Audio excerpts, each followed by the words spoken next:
आज की जो हमारी ये क्लास है यूजीसी नेट सोशल वर्क का। हम लोग बातचीत कर रहे हैं इस समय समाज कार्य के क्षेत्रों पर। मैं आप लोगों से बाल कल्याण के संबंध में बातचीत कर चुका हूं कि संवैधानिक अनुच्छेद कौन कौन से थे, प्रावधान, और कुछ आईसीडीएस यानी जो बाल कल्याण कार्यक्रम थे, आईसीडीएस, आईसीपीएस जो कार्यक्रम थे उनके बारे में बातचीत कर रखा हूं। और बाल कल्याण के लिए एक अन्य प्रावधान के रूप में भी मेंशन किया गया है। अन्य प्रावधान जो मेंशन करता है वो अनुच्छेद 21 का ए बताता है और अनुच्छेद 45 बताता है, बच्चों के परिप्रेक्ष्य में बात कर रहा हूँ, और अनुच्छेद 51 का बताता है। ये तीन ऐसे आर्टिकल हैं जो हर बार यूजीसी नेट सोशल वर्क में पूछे जाते हैं, तीनों आर्टिकल के बारे में। तो एक एक लाइन में आप केवल समझ लीजिए। शिक्षा का अधिकार आपको बताता है 21 का ए, कहता है कि राज्य में 6 से 14 वर्ष की आयु तक के जो बच्चे होंगे उनको हम निःशुल्क और अनिवार्य शिक्षा के बारे में बातचीत करेंगे। प्रावधान के बारे में चर्चा परिचर्चा करता है, तो वो बन जाता है 21 का ए, या आप इसे 21 का भी कह सकते हैं। उसके बाद अगर हम बात करते हैं अनुच्छेद 45 के बारे में, तो ये बेसिकली प्रारंभिक शैशवावस्था की देखभाल 6 वर्षों से कम के बालकों के लिए शिक्षा का प्रावधान करता है। तो यहाँ ध्यान रखेंगे 6 वर्ष से कम की बात हो रहा है, 6 वर्षों से कम की बात हो रही है। तो बेसिकली यहाँ पे जो है प्रारंभिक शैशवावस्था की देखरेख और सभी बालकों के उस समय तक जब तक कि वो 6 वर्ष की आयु पूरी ना कर ले, है ना, उसकी बात करता है अनुच्छेद 45। फिर आपका आता है 51 का, और 51 का आप जानते हैं माता पिता या संरक्षक हो वह जो 6 से 14 साल के बीच की आयु यथा स्थिति में अपने बच्चे और प्रतिपाल्य का शिक्षा को प्राप्त करने के परिप्रेक्ष्य में जिक्र करता है, यानी एक प्रकार से पालन पोषण की बात करता है, परंतु ध्यान रहे 6 से 14 वर्ष। ये तो एक कॉमन बातें थी। जब बात आती है 6 से 18 वर्ष लेकर, तो हमें डिसेबिलिटी एक्ट यानी आरपीडब्ल्यूडी एक्ट के बारे में बात करना, जहां पे अनिवार्य और प्राथमिक शिक्षा के बारे में जिक्र किया गया है। ठीक है, 6 से 18 वर्ष। 6 से 14 वर्ष ध्यान रखेंगे, अनुच्छेद 21 का भी बताता है। 6 से 14 वर्ष की बात भी अनुच्छेद 51 का बताता है। 6 से कम की बात करते हैं तो 45 अनुच्छेद बताता है। तीन बातें हैं, तीनों में बहुत ही कॉमन सी जानकारी है, इसको आप ध्यान रखेंगे। बातचीत हम लोग कर रहे हैं अब विद्यालय समाज कार्य के बारे में। नाम स्पष्ट है यहाँ पर। अगर जब हम स्कूल समाज कार्य के बारे में जिक्र करते हैं तो सिंपल सी बात है, आप लोग ध्यान रखेंगे स्कूल समाज कार्य के बारे में। इसमें क्या पॉइंट इंपॉर्टेंट रहेगा कि स्कूल समाज कार्य जो है समाज कार्य का एक विशेष क्षेत्र माना जाता है, इसको एक विशेष क्षेत्र माना जाता है ना, जो छात्रों के स्वास्थ्य और कल्याण को बढ़ावा देता है। तो स्कूल समाज कार्य किस पे काम करता है? छात्रों के स्वास्थ्य और कल्याण को बढ़ावा देने की बात करता है। और इस यहाँ पर जो है मनोसामाजिक कार्यों से संबंधित होता है। ये मनोसामाजिक कार्यों से क्या होता है? रिलेटेड होता है।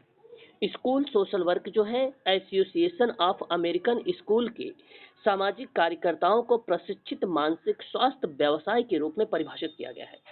मैं आपसे दोबारा रिपीट करना चाहूंगा क्योंकि अमेरिका का नाम आया है, तो हो सकता है आप लोगों से इतिहास को भी प्रश्न बना दे। ध्यान रखिएगा आप सभी लोग।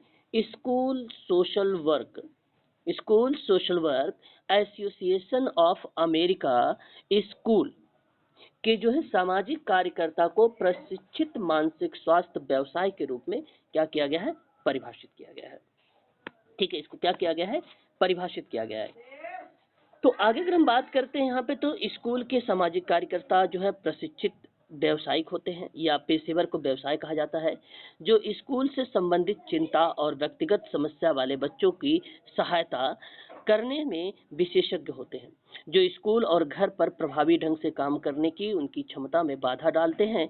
तो व्यावसायिक सामाजिक कार्यकर्ता जो स्कूल समाज कार्य में शामिल है, जहाँ सामुदायिक संसाधन और छात्रों के बीच एक कड़ी के रूप में प्रदान करती है ना, जिन्हें विशेष सेवाओं और आवास की आवश्यकता होती है, और छात्र सहायता सेवाओं के क्षेत्र में स्कूल समाज कार्य का एक अभिन्न अंग के रूप में देखा भी गया है। तो मैं आपसे बता दूं यहाँ पर, ये जो बालक के अधिकांश प्रारंभिक जीवन होता है, बालकों का जो अधिकांश, देखिए अप्लाइड प्रश्न बनाने का तरीका किस तरीके से होता है। क्वेश्चन में लिखा रहता है कि अधिकांश प्रारंभिक जीवन जो होता है बालकों का, वो विद्यालय में गुजरता है, और ये बात सत्य है। दूसरी बात ये होती है कि विद्यालय के साथ समुचित समायोजन आवश्यक होता है। तो वह क्या पढ़ता है या आवश्यक नहीं है, बल्कि किस प्रकार पढ़ता है ये आवश्यक होता है। उसकी रुचि किस स्तर पर है, उसका संबंध किस रूप में है, उन चीजों को देखना पड़ता है। यदि इन कारकों की ओर अगर ध्यान नहीं दिया जाता है तो बालक पढ़ाई में पीछे रह जाता है। इसीलिए कहा जाता है कि बच्चों की जिसमें रुचि हो उसको ध्यान देते हुए गोल बनाकर उसको आगे बढ़ाया जाए। ठीक है। तो ऐसे बालक सामान्यतः अगर हम बात करें विभिन्न संवेगात्मक समस्याओं से ग्रसित हो जाते हैं, और ऐसे बालकों की समस्या के निराकरण के लिए एक प्रशिक्षित कार्यकर्ता की आवश्यकता पड़ती है, जो व्यक्तिक अध्ययन करके समस्या की प्रकृति ज्ञान उसका जो है ज्ञान करके उसका समुचित समाधान करे। वो बेसिकली विद्यालय समाज कार्य की भूमिका बन जाती है। विद्यालय समाज कार्य की भूमिका बन जाती है। इस बात को आप सभी लोग ध्यान रखेंगे। तो इसमें कभी कभी प्रश्न ऐसे ही बना दिया जाता है कि विद्यालय सामाजिक कार्यकर्ता का मोटो क्या हो सकता है। तो बेसिकली पॉइंट तो स्कूल समाज कार्य या विद्यालय समाज कार्य का है। तो यहीं पर प्रश्न बन जाता है कि बताइए आप लोग कि सामाजिक कार्यकर्ता का क्या उद्देश्य बन सकता है। एक सिंपल सी बात है, आप सभी लोग ध्यान रखेंगे। विद्यालय सामाजिक कार्यकर्ता के द्वारा जो है विद्यालय प्रणाली, छात्र सेवा, टीम के लिए अद्वितीय ज्ञान और कौशल लाने के लिए किया जाता है। इसकी एक प्रकार का यह उद्देश्य बन जाएगा। और विद्यालय सामाजिक कार्यकर्ता का मानसिक स्वास्थ्य, व्यवसायिकों जो मानसिक स्वास्थ्य संबंधी चिंताओं, व्यवहार चिंता, सकारात्मक व्यवहार समर्थन, शैक्षणिक और कक्षा समर्थन, शिक्षक, अभिभावक और प्रशासनक के साथ परामर्श के साथ सहायता करता है। वो बेसिकली विद्यालय सामाजिक कार्यकर्ता की उद्देश्य बन जाता है। विद्यालय सामाजिक कार्यकर्ता जो होता है वो स्कूल शिक्षण के माध्यम से शिक्षा के लिए एक रूपरेखा तैयार करता है। तो ये सामाजिक कार्यकर्ता करता है जिससे मिशन मतलब जिससे गोल जो है उसको आगे बढ़ाने में उसकी महत्वपूर्ण भूमिका हो सकती है या भूमिका देखने को मिलती है। विद्यालय सामाजिक कार्यकर्ता को जिलों में स्कूलों के द्वारा काम पर रखा जाता है।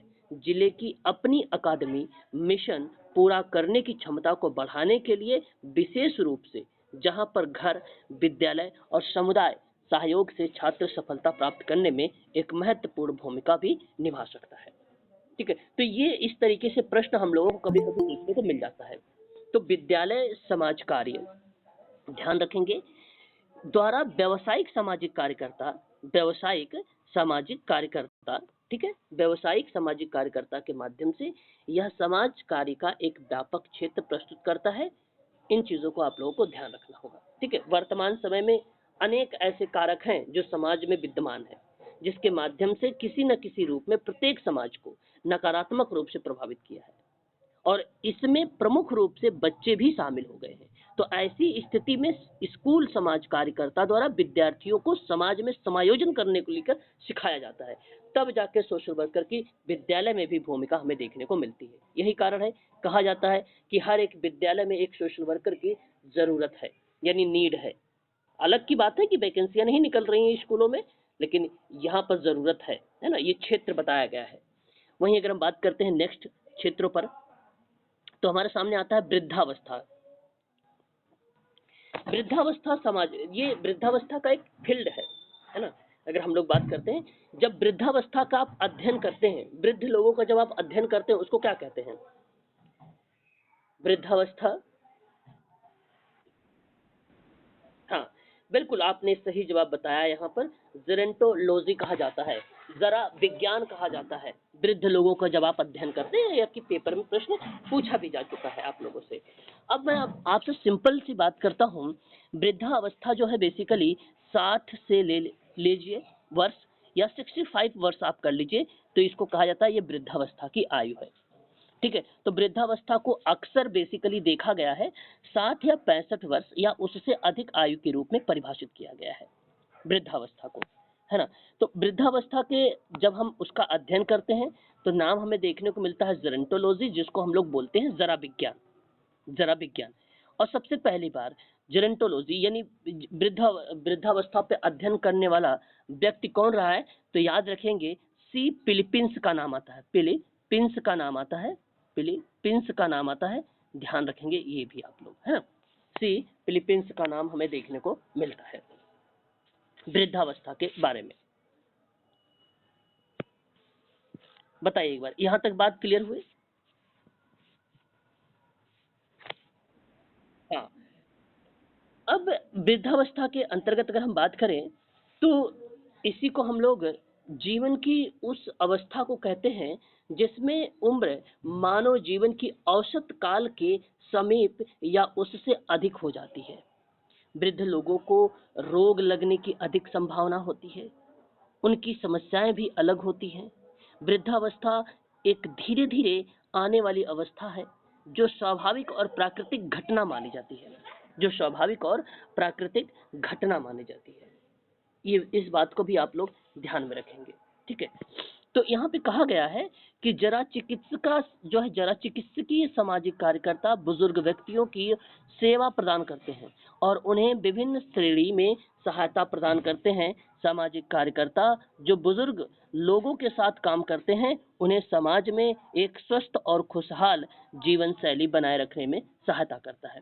सेवा के मूल्यों की सराहना करने वाले सामाजिक कार्यकर्ता बुजुर्गों की कथित जरूरतों को समझने और सेवाएं प्रदान करते समय पर्याप्त सहानुभूति जो है प्रदर्शित करने के लिए बेहतर ढंग से सुसज्जित होता है।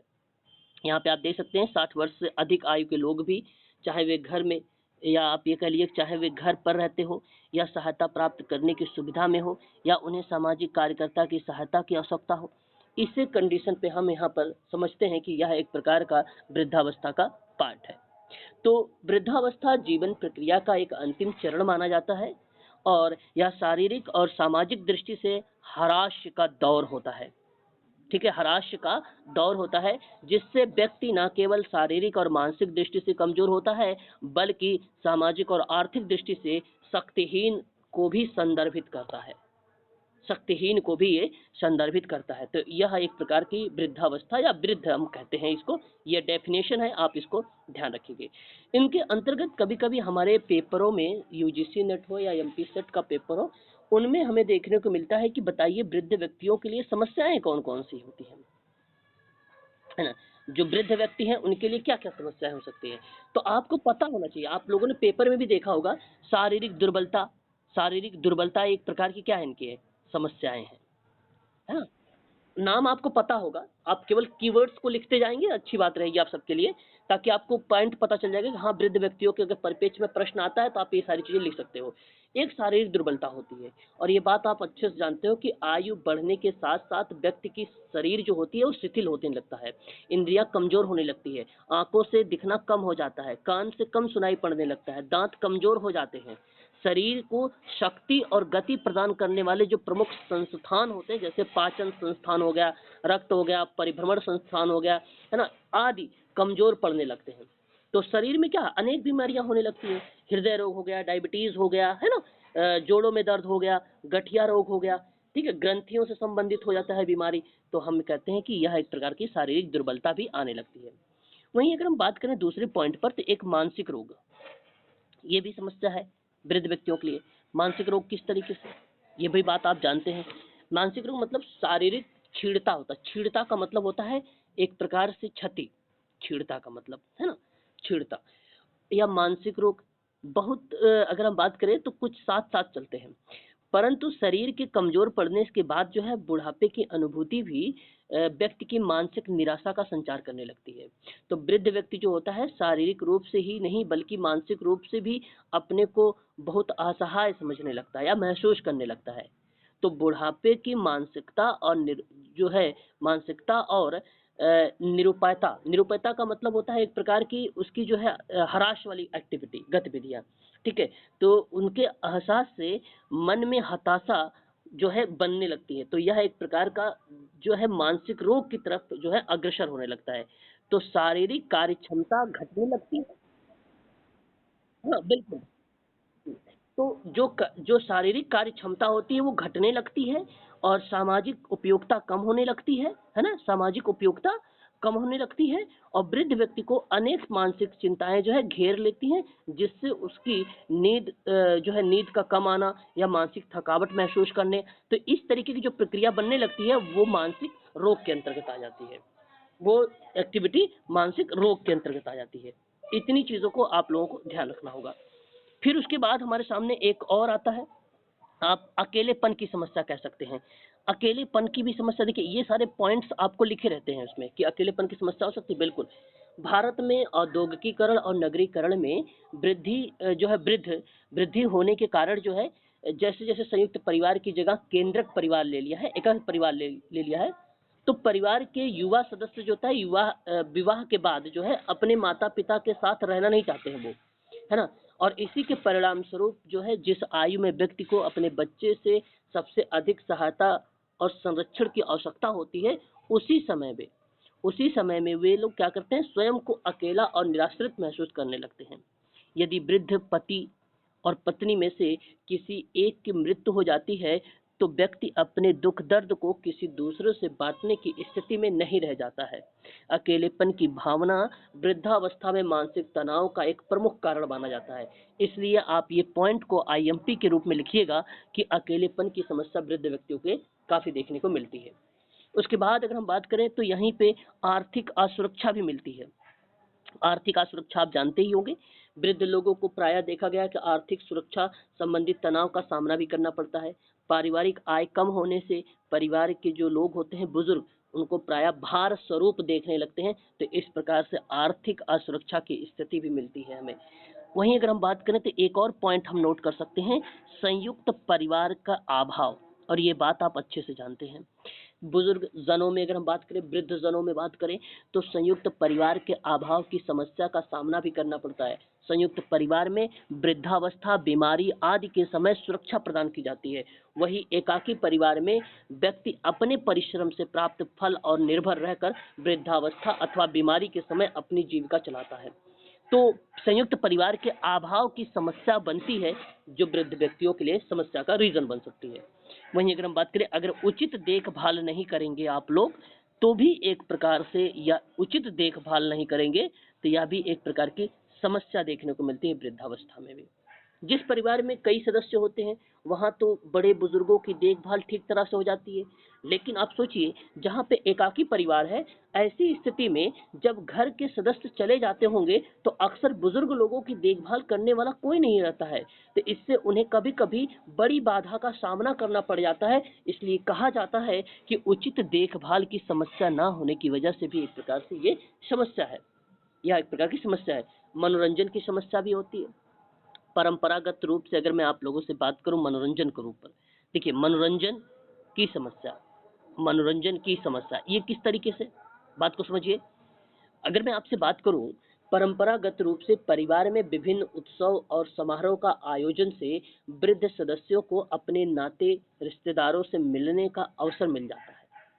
पड़ोसियों और मित्रों के बीच में भी वृद्धों की दिनचर्या जो होती सरलता से पूरी हो जाती है ना, पूरी हो जाती है।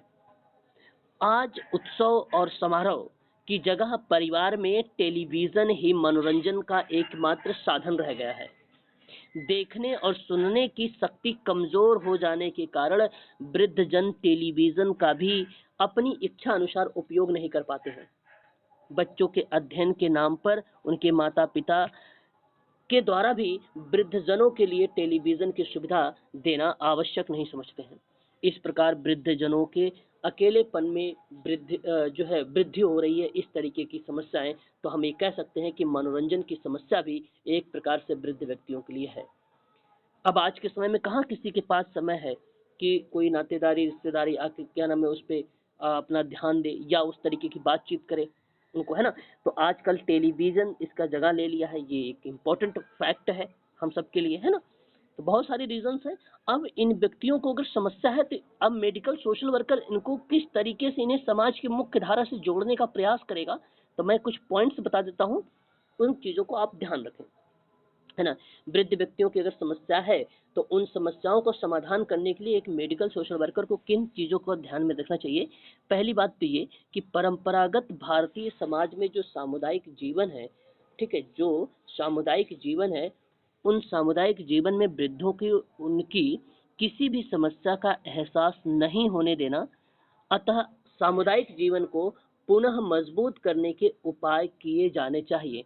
यानी कम्युनिटी में जो वो एरिया है, जो क्षेत्र है, वहाँ पर डेवलप किया जाना चाहिए। अब डेवलप करने का मतलब ये जागरूकता के परिप्रेक्ष्य में, उनको बढ़ावा देने के परिप्रेक्ष्य में, ठीक है, विभिन्न प्रकार के क्रियाविधि यानी गतिविधियों के रूप में, ताकि वो अपने आप को जो खाली समय में है वो सही समय से उसका व्यतीत कर सके, खाली समय का सही सदुपयोग कर सके।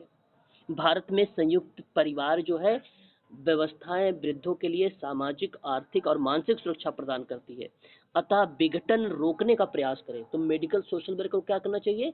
जो परिवार टूट रहे हैं, जो परिवार संयुक्त रूप से एकल की तरफ बढ़ रहे हैं, तो एक मेडिकल सोशल वर्कर होने के नाते आप लोगों को क्या करना चाहिए? संयुक्त परिवार को बनाए रखने के लिए उनको मोटिवेट करना चाहिए, उनको विभिन्न प्रकार की क्रियाविधियों से जोड़ने का प्रयास करना चाहिए, ताकि वो परिवार जो है एकाकी परिवार की तरफ ना बढ़े, और अगर एकाकी की तरफ बढ़ेगा तो वो एक प्रकार की समस्या का कारण बन सकता है। वृद्ध लोगों के लिए स्वस्थ मनोरंजन का साधन उपलब्ध कराना चाहिए। तो मनोरंजन का जो साधन है उनको भी उपलब्ध कराना चाहिए वृद्ध व्यक्तियों के लिए, है ना।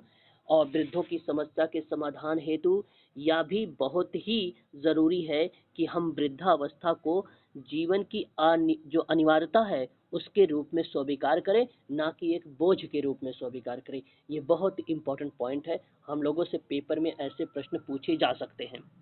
वृद्धावस्था को जीवन को अनिवार्यता के रूप में देखें, ना कि एक बोझ के रूप में देखें। ये पॉइंट आपको ध्यान रखना है।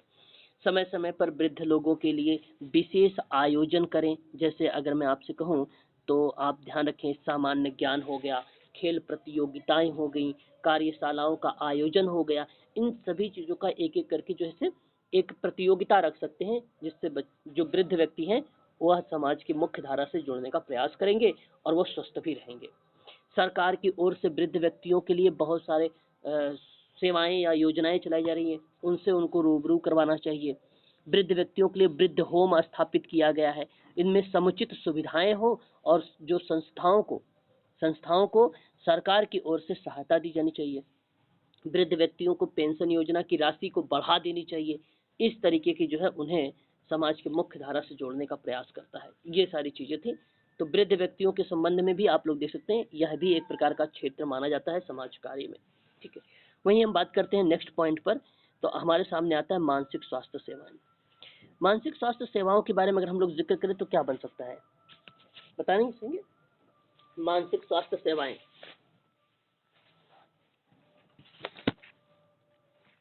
बताएं।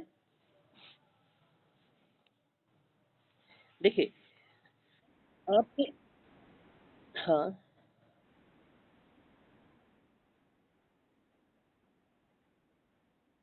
ओके। आपने एक नाम सुना होगा, आप सबको भली भांति तरीके से परिचित होंगे, डब्ल्यू के अकॉर्डिंग। डब्ल्यू का नाम सुना ही होगा, वर्ल्ड हेल्थ ऑर्गेनाइजेशन।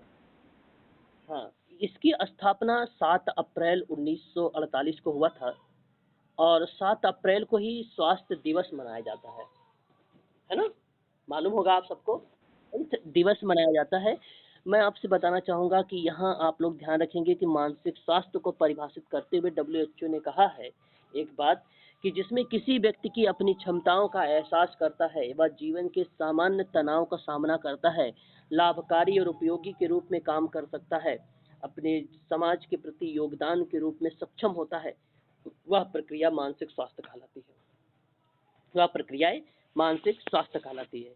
तो मैं आपसे कहूँगा कि मानसिक स्वास्थ्य के परिप्रेक्ष्य में यहाँ आप लोग ध्यान रखें कि उसके संवर्धन, मतलब चहुमुखी विकास की बात करता है संवर्धन, है ना। संवर्धन का अगर कोई अर्थ पूछे तो एक प्रकार से बढ़ाने वाली प्रक्रिया की बात करता है, कि जैसे कोई समस्याएं हैं और उस समस्या के प्रति अगर आपने कोई समाधान कर रहे हैं या कोई एक्टिविटी कर रहे हैं समाधान के परिप्रेक्ष्य में, तो वह संवर्धन कहलाती है। संवर्धन का मतलब होता है बढ़ाने में, है ना। पॉजिटिव यानी सकारात्मक क्रियाएं को, नेगेटिव वाली नहीं, सकारात्मक क्रियाओं को संवर्धन करना, तो इसको संवर्धन कहना। संवर्धन, संरक्षण, देखभाल हेतु एक पूर्ण सामाजिक दृष्टिकोण अपनाने की आवश्यकता है। तो उसी परिप्रेक्ष्य में अगर हम आप लोगों से बातचीत करते हैं मानसिक स्वास्थ्य के दृष्टिकोण से ही, तो एक नाम आप लोगों ने नाम सुना होगा, पेपर में आया भी था, DSM-5 करके। नाम सुना है DSM-5? DSM-5 क्या होता है? पेपर में आया हुआ सवाल है DSM। Okay, diagnostic and statistical manual होता है इसको, है ना। 5th एडिशन है, इस समय यही चल रहा है, ठीक है। डायग्नोस्टिक एंड स्टैटिकल मैनुअल कहते हैं इसको। ये जो है मेंटल डिसऑर्डर, ये 5th एडिशन चल रहा है इस समय। कौन सा एडिशन चल रहा है? 5th एडिशन चल रहा है, इसको आप याद रखेंगे इसको भी।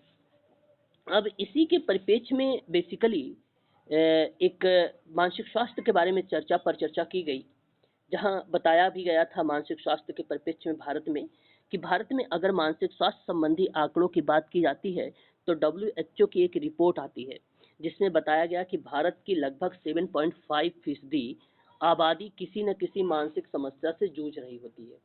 तो भारत में अगर प्रश्न आता है तो 7.5 लिखा रहता है।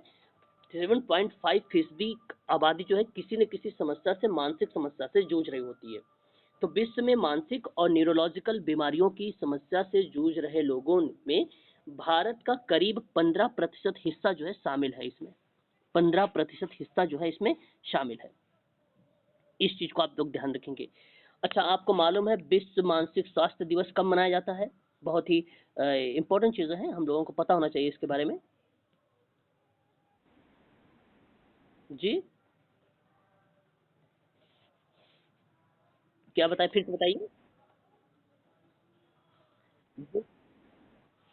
12 दिसंबर कह रहे हैं आप लोग। देखिए, यहाँ आप लोग नोट कर लीजिए, विश्व मानसिक स्वास्थ्य दिवस जो है 10 10 अक्टूबर, देखिए नोट करिए, 10 अक्टूबर, 10 अक्टूबर को विश्व मानसिक स्वास्थ्य दिवस के रूप में मनाया जाता है। इस चीज को आप लोग ध्यान रखेंगे। 10 अक्टूबर को दुनिया भर में मानसिक स्वास्थ्य के मुद्दों के बारे में जागरूकता और शिक्षित करने के लिए मनाया जाता है। ये पहली बार विश्व मानसिक स्वास्थ्य दिवस 10 अक्टूबर 1992 को मनाया गया था, पहली बार। तो ध्यान रखेंगे, ये भी हम लोगों से पेपर में प्रश्न बनाया जा सकता है और आता भी है, ऐसा नहीं है कि नहीं आता है, आता है। वर्ल्ड मेंटल हेल्थ डे के नाम से जाना जाता है 10 अक्टूबर को, याद रखेंगे आप। जी, नहीं, 1992 में पहली बार मनाया गया था, पहली बार मनाया गया था, है ना। तो ये आपको ध्यान रखना होगा। और उसके बाद अगर हम बात करते हैं तो इसके मानसिक स्वास्थ्य को प्रभावित करने वाले कारक कई होते हैं। मानसिक स्वास्थ्य को प्रभावित करने वाले कई कारक होते हैं। उन कारकों से कभी कभी प्रश्न बन जाता है, तो मैं कहूंगा कि नोट करने का अगर चाहे तो आप नोट कर सकते हैं या तो याद कर सकते हैं, बहुत इजी इजी है। एक तो अनुवांशिकता होती है, अनुवांशिकता एक होता है। एक गर्भावस्था संबंधी पहलू भी होती है गर्भावस्था के संबंधित में, ठीक है, जो मानसिक स्वास्थ्य को प्रभावित करता है। मस्तिष्क में रासायनिक असंतुलन भी हो जाता है, मस्तिष्क में, ठीक है, रासायनिक असंतुलन भी मानसिक स्वास्थ्य को प्रभावित करने के लिए कारक होता है। मनोवैज्ञानिक कारक हो सकता है, पारिवारिक विवाद भी हो सकता है, बिल्कुल हो सकता है पारिवारिक विवाद, मानसिक आघात भी हो सकता है, और सामाजिक कारक भी हो सकते हैं, सामाजिक कारक भी हो सकते हैं। ये प्रभावित करने वाले कुछ कारक होते हैं, ठीक है। राष्ट्रीय मानसिक स्वास्थ्य कार्यक्रम के बारे में आप लोगों ने सुना ही होगा, सुना है आपने? राष्ट्रीय मानसिक कार्यक्रम की शुरुआत जानते हैं कब हुआ है? भारत सरकार ने सन 1982 में, बात को समझिएगा, भारत सरकार ने वर्ष 1982 में मानसिक रोग से निपटने के लिए देश में मानसिक स्वास्थ्य देखभाल के आधार का एक ढांचा तैयार किया था, जो बेसिकली बताया गया कि देखभाल के आधारभूत ढांचे की पूर्ण अपर्याप्तता और समुदाय में मानसिक रोग के भारी बोझ को ध्यान में रखते हुए राष्ट्रीय मानसिक स्वास्थ्य कार्यक्रम की शुरुआत हुई थी। और कब शुरुआत हुई है? तो 1982 को लगाइएगा, 1982, 1982 करेक्ट रहेगा। हाँ, ये बात आप लोग ध्यान रखिएगा, ठीक है। नाम इसको बोलते हैं इन शॉर्ट में NMHP, हम कह सकते हैं नेशनल मेंटल हेल्थ प्रोग्राम, ठीक है। ध्यान रखेंगे इसके बारे में आप लोग। ठीक है, चलिए आगे बढ़िए और भी नीचे और चीज़ों को देखते हैं। तो यहाँ आप देख सकते हैं लिखा हुआ है सारी चीज़ें, आपसे बताया जा रहा है कि मानसिक बीमारियों और व्यसन वाले ग्राहकों को मानसिक स्वास्थ्य में विशेषज्ञता वाले सामाजिक कार्यकर्ताओं के द्वारा सेवा प्रदान की जाती है और सामाजिक कार्यकर्ता मानव प्रणाली की अपनी समझ के साथ मानसिक स्वास्थ्य समस्याओं से पीड़ित लोगों में सह होने वाले विकारों के प्रबंध में विशेष रूप से सहायक हो सकते हैं। तो मानसिक स्वास्थ्य सेवाएं भी इसके अंतर्गत शामिल की गई हैं, तो इसको आप लोग ध्यान रखेंगे, ठीक है। 10 अक्टूबर 2014 को एक चीज़ और नोट कर लीजिएगा आप लोग, 10 अक्टूबर 2014 को राष्ट्रीय मानसिक स्वास्थ्य नीति की घोषणा की गई थी, ठीक है। राष्ट्रीय मानसिक स्वास्थ्य नीति की घोषणा की गई थी और भारत में फिर मानसिक स्वास्थ्य सेवाओं को मजबूत करने के लिए मानसिक स्वास्थ्य देखभाल एक अधिनियम आया, जिसको आप लोग जानते हैं 2017 के नाम से। इसे मानसिक स्वास्थ्य अधिनियम 1987 का स्थान लिया है। 87 का स्थान किसने लिया है? 1987 का 2017 ने लिया है, 17, ठीक है। तो यहाँ पर भी मैंने आप लोगों को 3 से 4 फैक्ट बताए हैं। पहला फैक्ट बताया है राष्ट्रीय मानसिक स्वास्थ्य कार्यक्रम भारत सरकार ने कब चलाया? 1982 में। दूसरी बात बताया MMHP का पूरा नाम, NMHP का पूरा नाम नेशनल हेल्थ, हाँ नेशनल मेंटल हेल्थ प्रोग्राम। दूसरी बात कि इसका उद्देश्य क्या है? राष्ट्रीय मानसिक स्वास्थ्य का उद्देश्य क्या है? प्राथमिक स्वास्थ्य की देखभाल, मानसिक स्वास्थ्य की देखभाल करते हुए सामुदायिक स्वास्थ्य की देखभाल की ओर अग्रसर करना, यानी कम्युनिटी की तरफ अग्रसर होना, सामुदायिक देखभाल पर या सामुदायिक स्वास्थ्य देखभाल की तरफ अग्रसर होना ये बताया गया है। फिर उसके बाद मैंने आपको बताया है 10 अक्टूबर 2014 को राष्ट्रीय मानसिक स्वास्थ्य नीति आई। फिर मैंने आपको बताया है 2017 में मानसिक स्वास्थ्य देखभाल एक्ट आया है, अधिनियम, और ये एक्ट किसका स्थान लिया है? 1987 का, जो मानसिक स्वास्थ्य अधिनियम के रूप में आता था। तो जब कभी देखभाल शब्द में जोड़ दूं तो आपका ध्यान आना चाहिए 2017।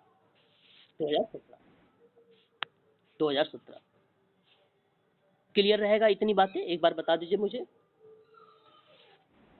चलो, तो इतनी बातें आप लोगों को ध्यान में रखना है, काफ़ी इंपॉर्टेंट चीज़ें हैं हम सब के लिए। पेपर में हम सबसे प्रश्न बनाए जा सकते हैं, है ना। इनसे आगे बढ़ेंगे चिकित्सा एवं जन स्वास्थ्य सेवाओं को लेकर। ये बेसिकली आपको बता दूं मैं, चिकित्सकीय समाज कार्य और मनोचिकित्सकीय समाज कार्य, आपने इसके बारे में सुना ही होगा, मैंने आप लोगों से पहले भी चर्चा कर चुका हूँ। अगर आपसे प्रश्न बने कि चिकित्सकीय समाज कार्य किसे कहते हैं या मेडिकल सोशल वर्क किसे कहते हैं, तो आपको एक जवाब होना चाहिए कि चिकित्सालय समाज कार्य बेसिकली सामाजिक कार्यकर्ता प्रायः इसमें किसी अस्पताल या नर्सिंग सुविधाओं में कार्य कर रहा होता है। चिकित्सा समाज कार्य में स्नातक होते हैं और उन रोगियों और उनके परिवार के लोगों को मनोसामाजिक सहायता करते हुए उनकी आवश्यकताओं को पूर्ति करते हैं या उनकी आवश्यकताओं को ध्यान में रखते हुए उनका समस्या का समाधान करते हैं, है ना। तो जो चिकित्सकीय समाज कार्य का क्षेत्र होता है उसमें बेसिकली ऐसे रोगियों की सहायता की जाने की संबंधित होता है जो मनोसामाजिक अवरोधों के कारण चिकित्सकीय सेवाओं का प्रभावी रूप से उपयोग करने में असमर्थ होते हैं। तो चिकित्सकीय सेवाओं के बाद भी कुछ रोगियों को समुचित प्रगति नहीं हुई होती है और कभी कभी रोगग्रस्त व्यक्ति को चिकित्सालय द्वारा जो है, अगर हम बात करें तो उसमें सुधार भी हो सकता है, ठीक है। तो यहाँ पे ये कंडीशन बनता है कि मेडिकल लाइन में ही कि आपको उस क्लाइंट के साथ बराबर जुड़े रहना है। अगर आपने उसके साथ अचीव काम कर लिया या वो उसमें सुधार आ गया है सेवार्थी में, तो इसका मतलब ये नहीं हुआ कि हम सेवार्थी को अब छोड़ दें, सेवार्थी के बारे में पूरी जानकारी हमें होनी चाहिए। तो रोगियों को सहायता प्रदान करने में चिकित्सकीय सामाजिक कार्यकर्ता उसके साथ अपने व्यावसायिक संबंध और मानवीय व्यवहार संबंधी अपने ज्ञान, बीमारी की स्थिति में लोगों के व्यवहार का ज्ञान, और व्यक्ति उसके और परिवार और समुदाय के उपलब्ध जो साधन होते हैं उन संसाधनों का समुचित उपयोग करके उसे समाज की मुख्य धारा से जोड़ने का प्रयास करता है। ठीक है, तो एक परिभाषा बनाई गई थी प्रोफेसर एच.एस. पाठक के द्वारा कि मेडिकल सोशल वर्कर किसे कहते हैं या चिकित्सकीय समाजकार किसे कहते हैं। समाज कार्य उन रोगियों या चिकित्सकीय समाज कार्य उन रोगियों के सहायता प्रदान करने से संबंधित है जो सामाजिक और मनोवैज्ञानिक कारणों के कारण उपलब्ध चिकित्सकीय से प्रभावी रूप से उपयोग करने में असमर्थ है ना। जहां उपलब्ध चिकित्सकीय सेवाओं का प्रभावी रूप से उपयोग करने में असमर्थ है वही मेडिकल सोशल वर्क है। और आसान तरीके से समझना है तो आपको इस तरीके से भी समझ सकते हो कि चिकित्सकीय समाज कार्य का मुख्य लक्ष्य ये होता है कि चिकित्सकीय सहूलियत का उपयोग रोगियों के लिए अधिक से अधिक लाभप्रद और सरल बनाना, और चिकित्सा में बाधा जो होती है वो मनोसामाजिक दशाओं का निराकरण करना वही मेडिकल सोशल वर्क कहलाता है ना। अब मेडिकल सोशल वर्क के अंतर्गत आपने एक नाम सुना होगा, नेशनल एसोसिएशन। मैं आपको नोट कर देता हूं, नोट कर लीजिए, NASW, national association of social worker. सन 1958 में 1958 में समाज कार्य शिक्षा हेतु स्वास्थ्य के क्षेत्र कि उन संस्थाओं को ऐतिहासिक क्रम में सूचीबद्ध किया जिनमें चिकित्सकीय समाज कार्य संस्था प्रदत्त सेवाओं को अधिक उपयोगी बनाने के लिए एक आवश्यक अंग के रूप में स्वीकार किया था। तो उसने क्या क्या चीजें बताई थी। एक तो सार्वजनिक चिकित्सालय की बात हुई थी जिसमें कहा गया निजी और सार्वजनिक जो चिकित्सालय होंगे उनमें बाल चिकित्सालय होंगे। उसमें आपको बता दें तो बताया गया कि सामान्य चिकित्सालय भी होंगे, और कैंसर अनुसंधान की बात हुई, और प्रसूति गृह की बात हुई, गृह सेवाओं की बात हुई। तो ये निजी और सार्वजनिक चिकित्सालय है जिसके बारे में यह जिक्र किया गया था। निदाशालय होंगे।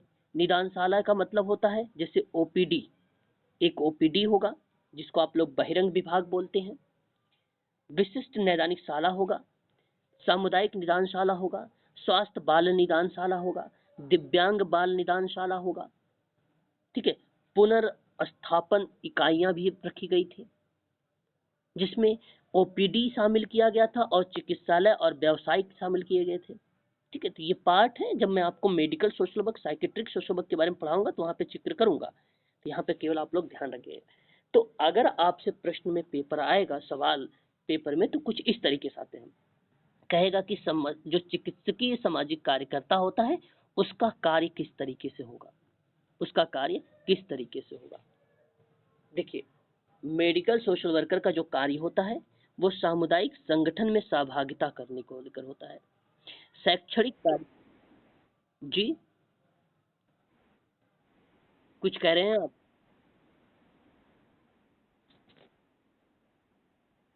ओके ओके, चलिए, अभी आवाज मेरी क्लियर है?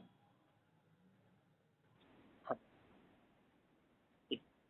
ठीक है, आप मेरी बात को सुनिए। जब मेडिकल सोशल वर्कर के कार्य पूछे जाएंगे पेपर में हम लोगों से तो किस तरीके से पूछे जाते हैं इसको थोड़ा सा ध्यान से सुन लीजिए एक बार।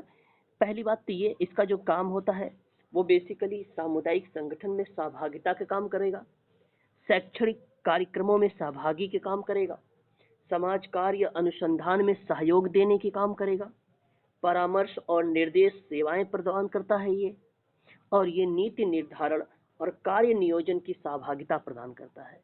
ठीक है, ये कुल टोटल 5 कार्य होते हैं मेडिकल सोशल वर्क के। सामुदायिक संगठन में, शैक्षणिक कार्यक्रम में, समाज कार्य शोध में, परामर्श और निर्देशन में, कार्यक्रम नियोजन और नीति निर्धारण में। इसके 5 ऐसे कार्य हैं मेडिकल सोशल वर्कर के जो हम लोगों से इन पांचों में, इमेज में, हेलो क्या कह रहे हैं आप बताइए। अच्छा देखिए, एक तो आपका कार्यक्रम नियोजन होता है, तो इसका मतलब बोलते हैं हम लोग कि जो है प्रोग्राम प्लानिंग है, प्रोग्राम प्लानिंग में। हाँ, आप हाँ ये भी कह सकते हैं, प्रोजेक्ट प्लानर के रूप में भी बोल सकते हैं, ठीक है, ये भी आपका रहेगा। और दूसरा अगर हम बात करें तो हमारे सामने बात होती है to be participate in the academic programme, ठीक है, मतलब आपका शैक्षणिक प्रोग्राम में। और उसके बाद आपका आता है to cooperate in social work research में, ठीक है। उसके बाद आता है to interact with the community organisation में। और फिर आपका एक बनता है, एक पांचवा आपका है काउंसलिंग, जिसको आप लोग बोलते हैं टू प्रोवाइड, हाँ, टू प्रोवाइड आपकी काउंसलिंग कह सकते हैं, और या तो आप उसे डायरेक्टिंग भी बोल सकते हैं, ठीक है, डायरेक्टिंग एंड काउंसलिंग की जो सेवाएं जो है प्रोवाइड कराता है। तो ये 5 ऐसे कार्य हैं जो हम लोगों से पेपर में देखने को मिल जाते हैं कभी कभी, ठीक है, इनको आप लोग ध्यान में रखेंगे, ठीक है। इतनी बात आप लोगों को क्लियर हो गई है, बता दीजिए एक बार। हाँ, बाकी यहाँ पर एक बात आप लोग ध्यान रखें, मैं 2-3 बात बता दूं मेडिकल सोशल वर्क में। एक बात आप याद रखेंगे, 1945 ईयर्स और 1946 वाला, डॉक्टर घुरई कमेटी का नाम तो सुना होगा, डॉक्टर घुरई कमेटी का नाम सुना होगा। इस कमेटी के अंतर्गत अगर हम जब बात करते हैं, हाँ, सोशियोलॉजी के विद्वान थे। इन्होंने जो है बेसिकली चिकित्सा में समाज कार्य की जो भूमिका है, एक सर्वोच्च रूप में निभाया है, आप ये कहिए सर्वोच्च के रूप में डॉक्टर घुरई के द्वारा जो है निभाया गया है, ठीक है। घुरई के अकॉर्डिंग जाति व्यवस्था में भारतीय समाज के खंडनों का जो है विभाजन देखने को मिला था, है ना, परंतु यहाँ पे जो है नाम आप इनका याद रखेंगे। उसके बाद एक और वर्ष आता है 1946, ये ध्यान रखेंगे, मुंबई में जे जे हॉस्पिटल था, जहां सर्वप्रथम चिकित्सकीय सामाजिक कार्यकर्ता की नियुक्ति की गई थी, ठीक है, इस चीज को आप ध्यान रखेंगे। और ये कहाँ पर है, मुंबई में है जे जे हॉस्पिटल, ठीक है, यह आप ध्यान रखेंगे। दो बातें आप लोगों के लिए इंपॉर्टेंट रहेगी जी। क्या कह रहे हैं आप जी। जे जे हॉस्पिटल यानी अस्पताल, सर्वप्रथम सर्वप्रथम चिकित्सकीय सामाजिक कार्यकर्ता की नियुक्ति की गई थी इसी में, सबसे पहले, सबसे पहले, ठीक है।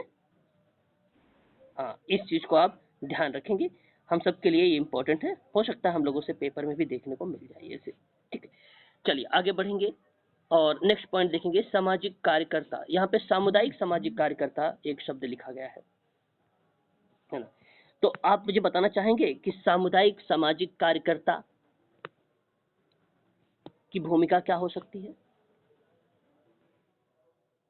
देखिए नाम से ही स्पष्ट है, बिल्कुल।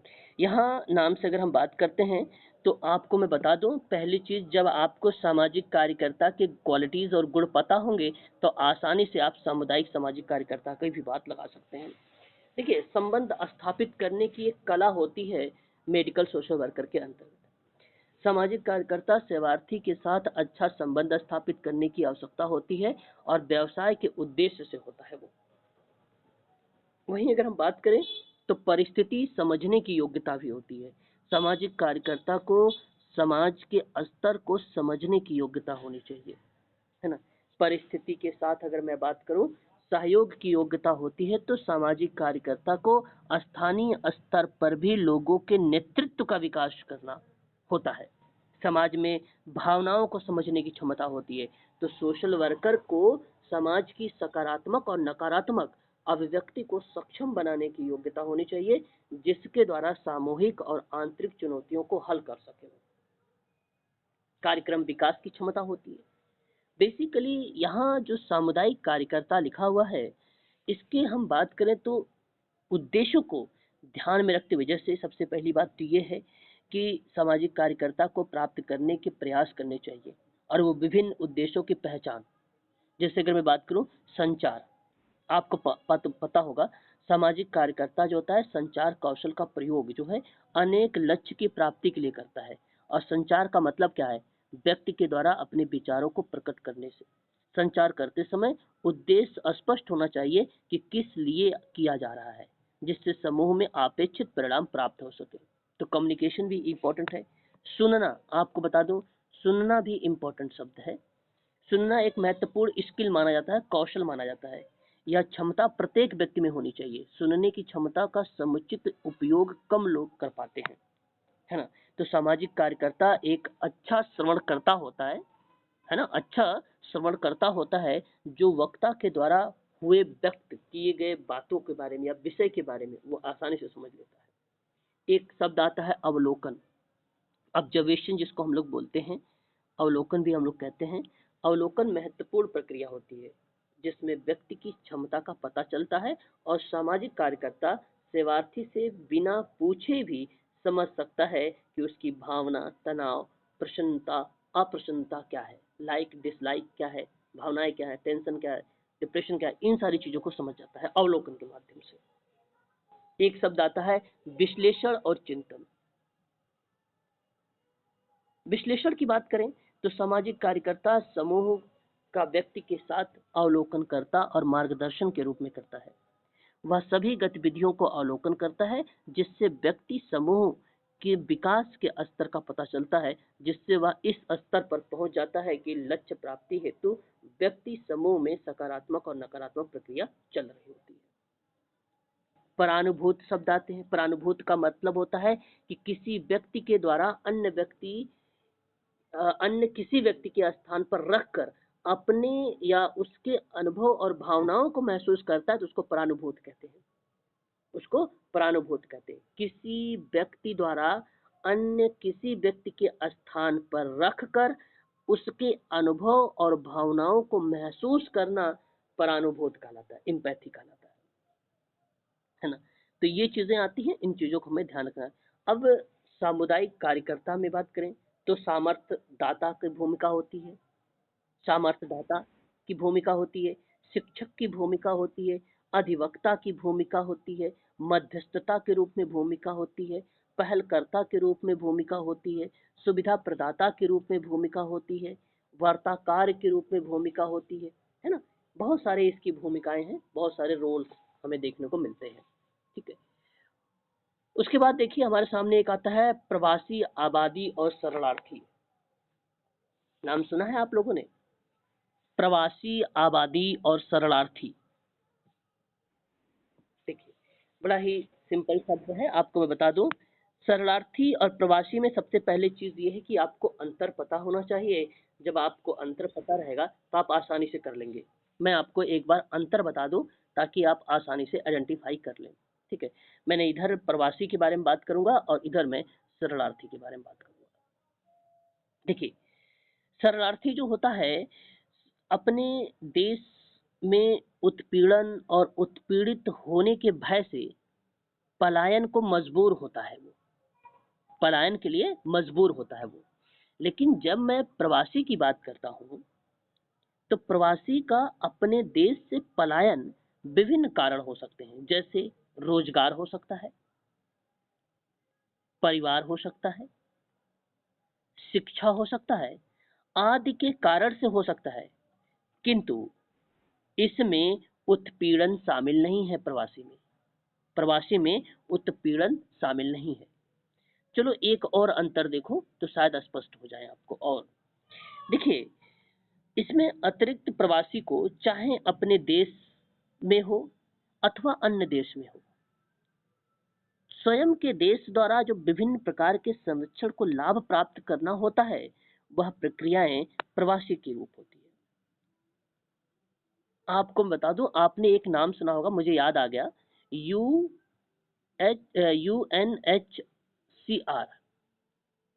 जानते हैं इसका नाम? कितने लोगों को पता है ये? अगर ये बता देंगे तो आपको शायद आसानी से पता हो जाएगा क्या होता है ये। भाई द यूनाइटेड नेशन, हाँ, हाई कमिश्नर फॉर रिफ्यूजी के नाम से आप लोग जानते हैं। इसका हेडक्वार्टर जिनेवा स्विट्जरलैंड में है, आपको अच्छे से पता होगा। इसकी स्थापना की बात करता हूँ तो 3 दिसंबर, नोट कर लीजिएगा, 3 दिसंबर 1949 को यह स्थापित हुआ। पता है किस लिए स्थापित हुआ ये स्थापित हुआ है शरणार्थियों की समस्याओं के प्रति आपात राहत पुनर्वास सहायता देने के लिए, सुरक्षा देने के लिए, अस्थायी निदान उपलब्ध कराता है ये आपका यूएनएचसीआर। ठीक है,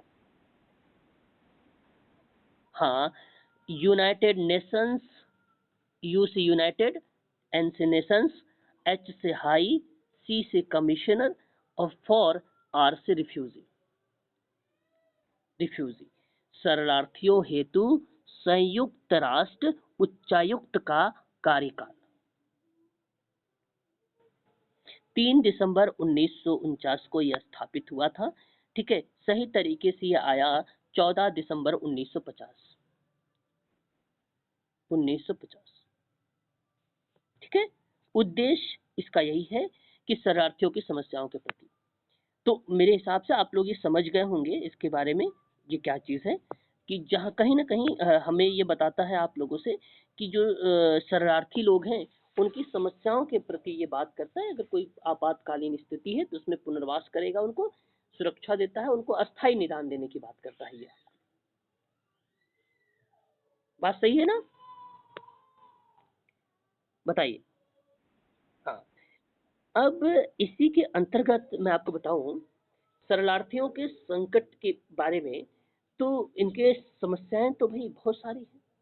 भारत में अगर मैं बात करूं शरणार्थियों के लिए, तो भारत भी पड़ोसी देशों में जैसे बांग्लादेश, पाकिस्तान, नेपाल, तिब्बत, म्यांमार, फिर से रिपीट करूंगा, भारत भी पड़ोसी देशों में बांग्लादेश, पाकिस्तान, नाम नोट करते रहिएगा क्योंकि इनसे भी नाम से आता है कभी कभी, बांग्लादेश, पाकिस्तान, नेपाल, तिब्बत और म्यांमार से आने वाले शरणार्थियों की समस्या से जूझ रहा। वहीं वर्तमान में अगर हम बात करें तिब्बती और बांग्लादेशी शरणार्थियों के कारण भारत मानवीय, आंतरिक सुरक्षा आदि समस्याओं का सामना कर रहा है। ऐसे में यह आवश्यक हो जाता है कि भारत भी शरणार्थियों के संबंध में एक ऐसी घरेलू नीति तैयार करे जो धर्म, रंग और जातीयता की दृष्टि से तटस्थ हो सके और भेदभाव, हिंसा और रक्तपात की विकराल स्थिति से उभरने का कारगर साबित हो सके। तो ये जिक्र हमें देखने को मिलता है। आपने नाम सुना है स्टेप विद रिफ्यूजी, एक अभियान चलाया गया था, स्टेप विथ रिफ्यूजी, नाम सुना था? बताएं अगर आपको पता है तो बताएं, नहीं पता तो मैं बताऊंगा आप लोगों को।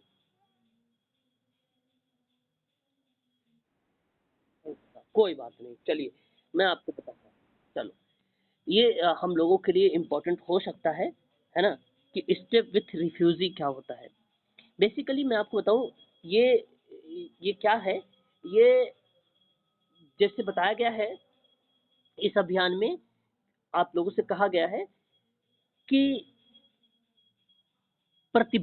इस अभियान में प्रतिभागी पैदल चलकर, साइकिल चलाकर या दौड़कर शामिल हो सकते हैं स्टेप विथ रिफ्यूजी वाले में।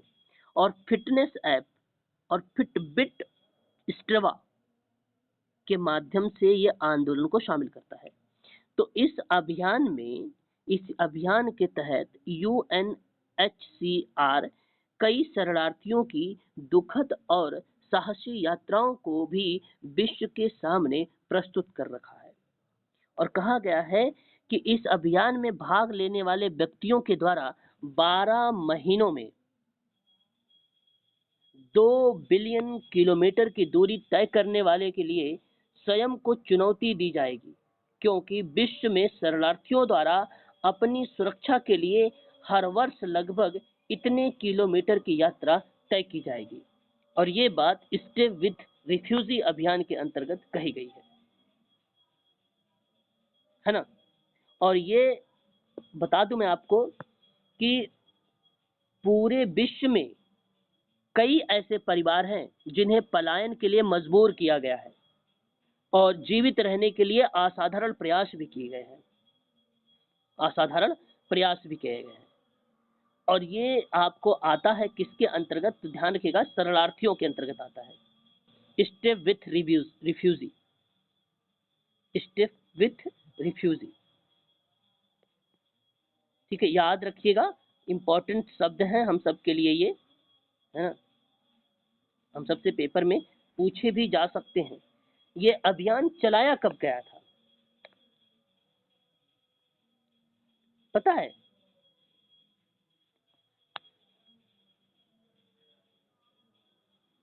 यह इस अभियान चलाया कब गया था, आप लोग बता नहीं रहे। ये 2000, जी, यह अभियान चलाया गया था आप लोगों का 2016 में, 2016, नोट कर लीजिएगा, 2016 में, 2016 में, ठीक है। बस इतनी बात आप लोग यहाँ पर ध्यान रखेंगे। आगे बात करेंगे तो हमारे सामने औद्योगिक सेटिंग यानी औद्योगिक उद्योगों के संबंध में दिया गया है, ठीक है। औद्योगिक रणनीति की बात की गई है, और यहाँ पे औद्योगिक रणनीति क्या होता है कि किसी देश की औद्योगिक नीति वह नीति है जिसका उद्देश्य उस देश के निर्माण, उद्योग का विकास करना और उसे वांछित दिशा देना। औद्योगिक नीति का अर्थ है सरकार के उन निर्णयों और उन निर्णयों, ध्यान रखेंगे, जहां पर मैं बात कर रहा हूं उस देश के निर्माण उद्देश्य का विकास करना और उसे वांछित दिशा देना। जहां बात करता है औद्योगिक नीति के अर्थ में कि सरकार ने उन निर्णय और घोषणाओं से है जिसमें उद्योगों के लिए अपनानी या अपनाई जाने वाली जो नीति है उनका उल्लेख करती है औद्योगिक नीति में, जिसको हम इंडस्ट्रियल पॉलिसी का नाम देते हैं, है ना, इंडस्ट्रियल पॉलिसी का नाम देते हैं। आपको बता दूं, इसमें आप लोगों को ध्यान रखना है कि इस पॉलिसीज में गवर्नमेंट पॉलिसीज हैं, ये इंडिया इंडस्ट्रियल पॉलिसी की बात मैं कर रहा हूँ आप लोगों से, जिसके अंतर्गत बताया गया है मेंटेनेंस की बात की गई है। और मेंटेनेंस का मतलब ये है कि एक प्रकार से सुधारात्मक क्रिया को लेकर औद्योगिक नीति में सुधारात्मक क्रिया को लेकर बातचीत की गई है, ठीक है, क्लियर हुआ?